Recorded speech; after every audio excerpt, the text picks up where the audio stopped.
Sword in the Stone, the contest at Winchester. All the knights of Britain came to gather at Winchester.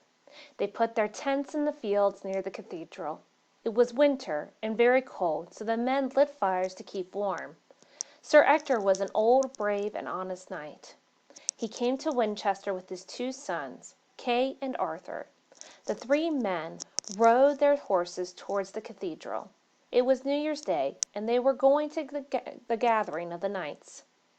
Kay was 18 years old and ready to become a knight, but only a king can give a man this title, and there was no king in the land. Arthur was nearly 16 years old. He did not look like his brother, Kay. Kay was dark-haired, but Arthur had fair hair, which was almost the color of gold. Arthur was taller and stronger than his older brother. Kay stopped his horse. Then he put his hand on his sheath and felt for his sword. But the sheath was empty. "I have forgotten my sword," he said to Arthur. "I helped father to put on his armor, but I forgot to put my own sword in my sheath." "I will ride back to our tent," said Arthur. "The knights are gathering near the cathedral. Go there, and I will fetch your sword and bring it to you." "Ride quickly," said Kay. So Arthur rode his horse back across the field. Then, in the middle of the field, he saw the stone and the sword. The bright sunshine shone on the sword. "No one is using this sword," Arthur thought. "I will borrow it for my brother Kay." Then the young man pulled the sword from the stone and took it to his brother. Arthur takes the sword. Arthur did not know why the sword was in the stone, but Kay knew about the sword, and the other knights knew too. They all gathered around Kay and Arthur. "Who gave you this sword?" asked the knight. "What are you doing with it?" "Arthur, this sword does not belong to you," said Sir Ector. "Put the sword back in the stone. The sword belongs to the true king." All the knights watched as Arthur put the sword back into the stone.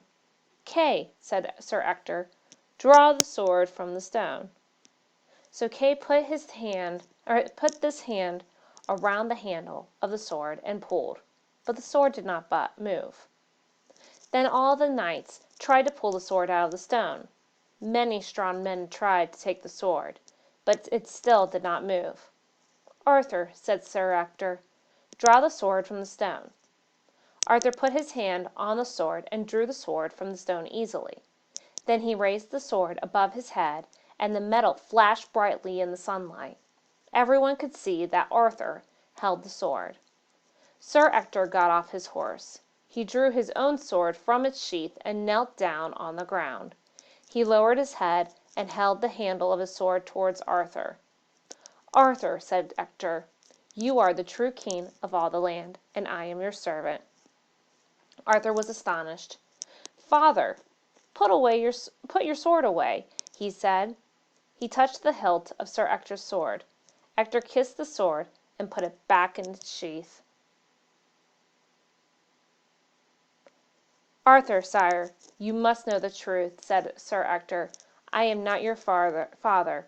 Merlin the magician brought you to me more than 15 summers ago, when you were only a few days old. 'Take this child into your home,' Merlin told me. 'The boy's name is Arthur. Take care of him. Arthur and Kay will be brothers.'" Arthur is crowned king. When they heard these words, everyone knelt down. Arthur was astonished and could not speak. Then the archbishop led Arthur to the cathedral. The archbishop took the sword and laid it to the altar.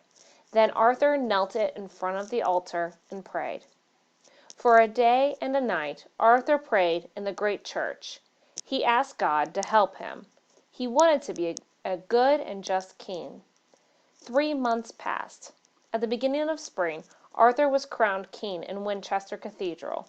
When the archbishop put the crown on Arthur's head, all the people shouted, "Long live the king!"